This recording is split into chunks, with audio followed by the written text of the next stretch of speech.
Well, 22-year-old Gabby Petito's death has now ignited new interest in finding other missing persons. Her disappearance has actually mobilized people online hunting for clues to focus on other unsolved cases, including those of minorities that don't necessarily garner as much national attention. TJ Holmes has more for us. Her story has dominated news headlines and mobilized a legion of social media users. Hashtag Find Gabby Petito gaining over 700 million views on TikTok. I'm hoping this can help someone identify him. Many of them now internet sleuths, exchanging theories as well as sharing info about possible sightings and clues. Psychologically, people just felt very close to her because of social media. But here's the despairing truth. Gabby Petito is one of so many reported missing each year. At the end of 2020, the FBI had over 89,000 active missing persons cases. 45% of those cases, people of color.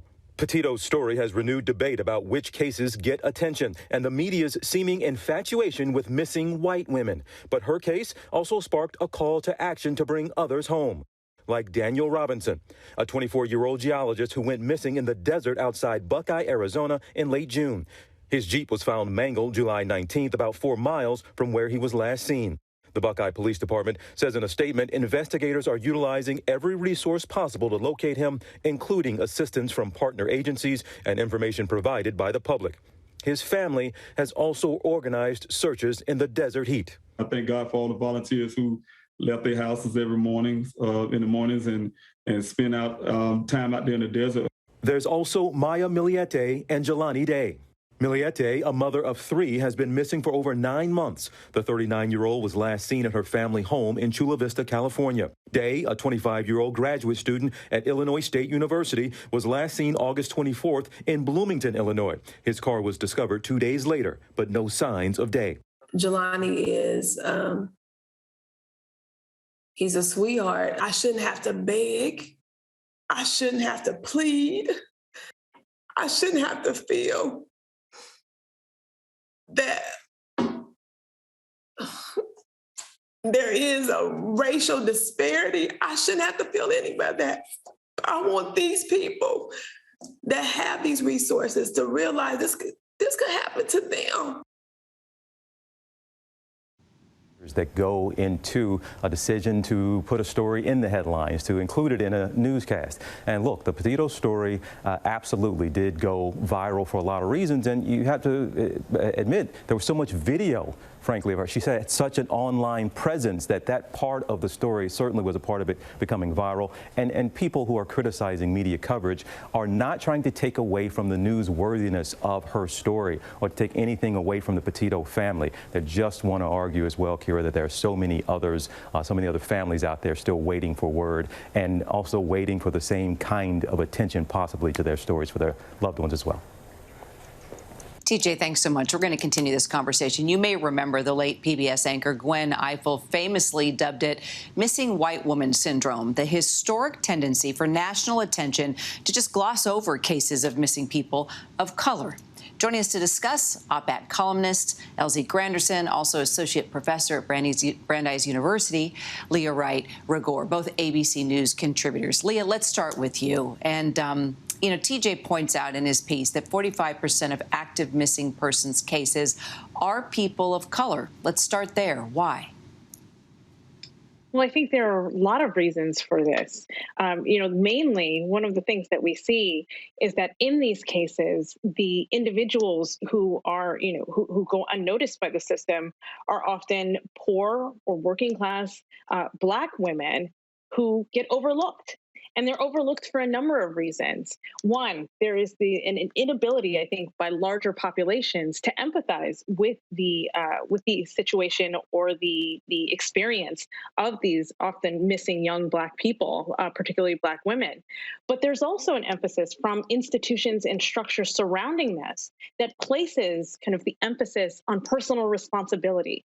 So if a Black girl goes missing, it's not about us engaging in public safety or, surrounding institutions being on the lookout for this. Instead, the assumption is that she must be missing because she ran away. She's missing because of her own fault, right? It's her own fault that she's on the run. So we don't have the same kind of empathy. We don't offer the same kind of treatment for these individuals, and we certainly don't offer the same kind of attention and care that we offer to other populations. And LZ, picking up on that, according to the Black and Missing Foundation, the fact that there's a foundation, it's called the Black and Missing Foundation, speaks volumes about where we are in this. They say that when minority children are reported missing, the cases are often treated as runaways. So let's talk about power in law enforcement and media. How is that distorted here? What do you see in the way law enforcement addresses cases when children of color and adults of color are missing, and the media as well?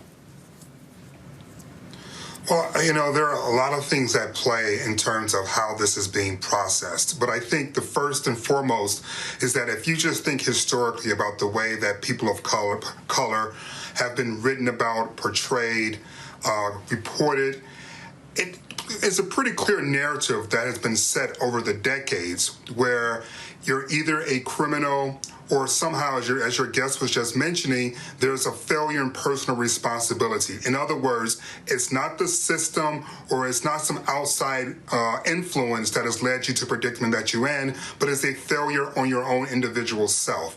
So once you begin to frame a conversation through that lens, and you get to some of the other aspects of the question you're talking about, Terry, such as they're missing, why aren't people looking for them?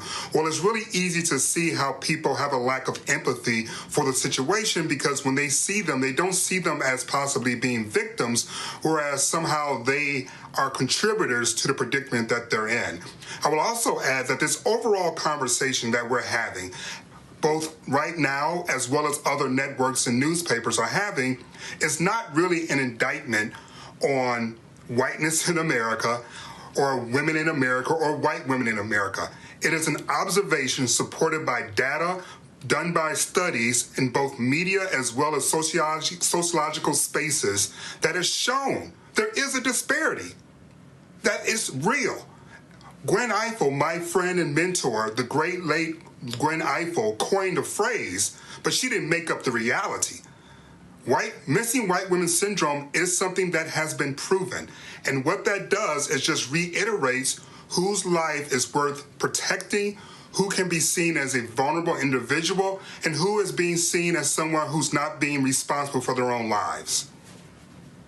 Leah, let's jump in on that and talk about that, okay? And it's not just Gabby Petito that's making national headlines here. I mean, we can go back to Elizabeth Smart. Remember that kidnapping, the unsolved disappearance of Natalie Holloway, the murder of Lacey Peterson. I mean, let's just be transparent. Young, attractive, blonde, white women. How does that, except for Lacey, she was brunette, but she was young and beautiful white woman. How do these cases, what is it about these women that capture the national attention? Sure, and just before we jump into that, I do want to point out that the laundry list of missing Black women is extensive. And I think it is important to, in this conversation, at least name some of them. We're not having discussions about LaKara Goldsmith of Alabama, who has been missing for some time, or Unique Harris from Maryland, who has been missing for over a decade right now. But it's important that as part of this conversation, part of this larger media conversation, that we also actually begin to bring those names into mainstream spaces. Because certainly, I think Black organizations, Indigenous-led organizations, organizations led by, I think, minority-focused voices, particularly in news media, have spent a considerable amount of time attentive to these issues, but they still don't get the kind of platforming around their issues that, say, again, a Lacey Peterson might, or an Elizabeth Smart, or something like that. And again, I also think that part of what we see with the kind of attention that these women get is because we place an emphasis, and I'm speaking here about institutions as part of our larger society, but we place an emphasis on protecting these kinds of women. We think about what they represent, and historically, this has been true. Historically, white womanhood has been something to be protected in these spaces by institutions, but also by communities and by individuals. So when we see kind of these young, these young women who are presented as vulnerable, and certainly they are, right? They have been taken advantage of. In this case that we're all talking about, this is a woman who has been murdered. So, but the attention, the kind of platform, and the way that the institutions care for these stories and these narratives really is about protecting what they see as vulnerable, what is deserving of protection. And part of the message that this sends is that there is only one type that is deserving of attention, that is deserving of protection, as opposed to all of these other thousands of individuals of different racial backgrounds, of different ethnic backgrounds, that are also worthy of attention and worthy of this kind of investment in safety. All right, and Elsie, just to pick up quickly on that, if we can expand the discussion. I love what Leo Redriger said right there. There's one thing about statistics. There's nothing about whose stories get told, and that narrative power that connects with people. And it is people of color, and the long list. About a fifth of missing person cases involving minorities are covered by the media. But also, if Gabby were 63 years old, if she were 80 pounds heavier, as Kira just pointed out, all different issues where we don't see the full humanity, we don't tell the full story. How can we remedy that? Well, it's up to us in the news industry to begin changing the way that we decide what's important. To be quite honest with you, as I said earlier, this is not simply about an observation of a cultural aspect of it, but it really is an opportunity for us as an industry to do some own self-reflecting, because we've set the tone over the decades. Remember that infamous Time magazine cover of O.J. Simpson and how they unnecessarily darkened his image while talking about the case he was involved with. There was only one reason to darken the image, and that was to play into a stereotype that has long been embodied in this country's history about dark-skinned men. And so when you talk about, how do we change the dynamic that's been in place, it really is about when we're sitting in our newsroom meetings early in the morning, or when we're talking to our editors or going back and forth with our producers, challenging those narratives that we've supported over and over again through our own platforms, saying, yeah, we understand this, but what else is there? Because as much as it is as enjoyable as it may be to point a finger at and blame other people, this missing white women syndrome that we're talking of is really something the media itself created, and thus it's up to the media to address it. A lot of work ahead for us and for the country. LZ Granderson, Leo Redriger, thank you very much for a really rich discussion. Thank you. Hi, everyone. George Stephanopoulos here. Thanks for checking out the ABC News YouTube channel. If you'd like to get more videos, show highlights, and watch live event coverage, click on the right over here to subscribe to our channel. And don't forget to download the ABC News app for breaking news alerts. Thanks for watching.